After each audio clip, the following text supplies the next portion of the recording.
how to deliver good customer service in retail. You know, we've heard it said before, people remember who they bought something from more than they remember what they bought from. That's called customer service. How do you get ahead of it? By the end of this video, you'll know, so stay tuned.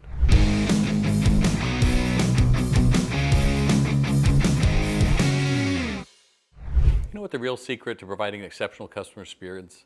Start strong. Be confident, get your voice up there, and be more interested in what the person says than what you might get out of it, right? Because if you're looking at a customer and maybe it's something expensive on your sales floor, whatever you're selling, doesn't matter, and you start looking at them like, I bet that guy's got money. You know what happened? You're starting to look at them with dollar signs in your eyes. And I can guarantee you it never works. It always feels rotten for everybody. So pull yourself back and just say, I've got to start strong and I've got to be genuine. And what does being genuine with customer service be? It's about understanding that my goal is to understand this person in front of me. So if I walked into a bath store that has bath bombs and all those kind of skin care items, and I'm looking around and someone said to me, oh, are you looking for yourself or for a gift? And I say, oh, it's a gift. You know, I've got my mom, she's in Puerto Rico visiting some friends, but she's got stuck there by the hurricane. And then I've got my grandmother who's in Virginia, and she really likes your soap that smells, I don't know, like onions and seaweed. I don't know, it's something like that. And I've also got two cousins in California have a body scrub, and they don't care what it smells like. Okay, before you do anything, you want to see if you got it right.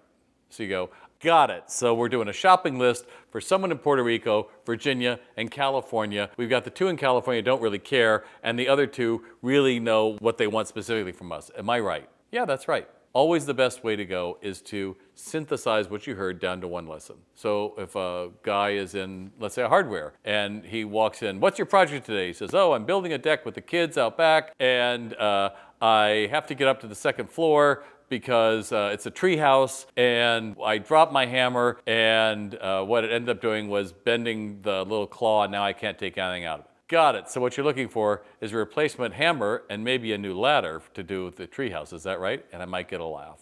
People forget laughs are nice. Not everybody's got a sense of humor that somebody else will like, but more often than not, if you can find a little bit of humor to get into it, then you're going to be better set. Right? Because otherwise, you're just asked and answered retail, which is pretty boring. That's why we go online. We go online to buy, we go into a store for discovery. We want to find something different. Let's go back to our soap person, right?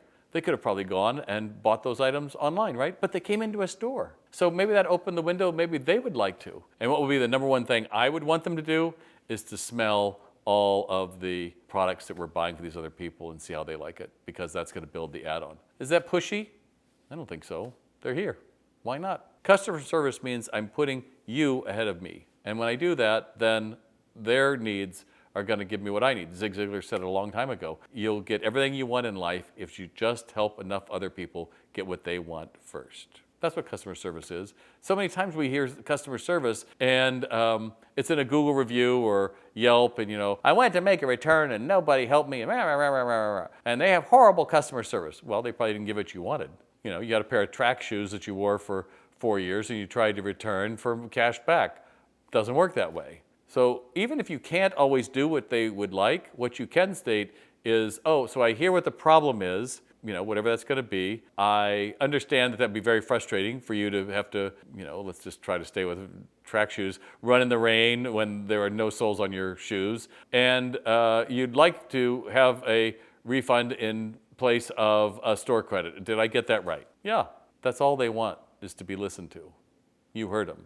But what happens when we get in the way? Well, you know what? We can't return that. There's no way. We're not going to return that. I can get a manager, but John, this one must return something from 4 years ago. We don't do that, do we?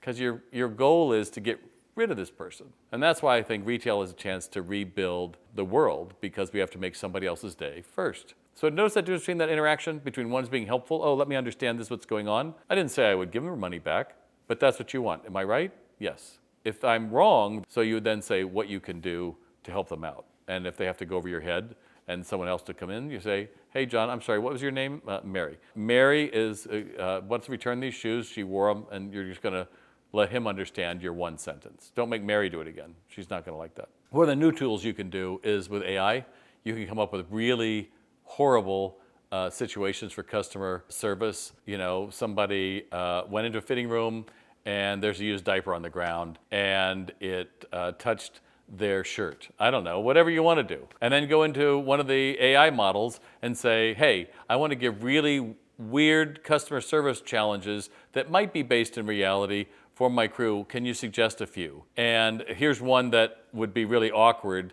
And the right answer for them to solve this would be they would pay to have the item dry cleaned. Can you give me 5 models that we could do as well? So using that is a way for you to expand your knowledge and give some really real world experience for your crew to understand. It's not, learn this one way. Just understand it's always about listening to somebody, restating what you can do, and understanding their problems better. And if you're ready to take your customer service skills to the next level, I've got another video I want you to see right up here at the top. Click that link or go down below in the text. And when you do that, you'll be able to find out that customer service isn't really hard as long as we follow it up with an open heart. And that's what I hope you'll do. Retail Doc out.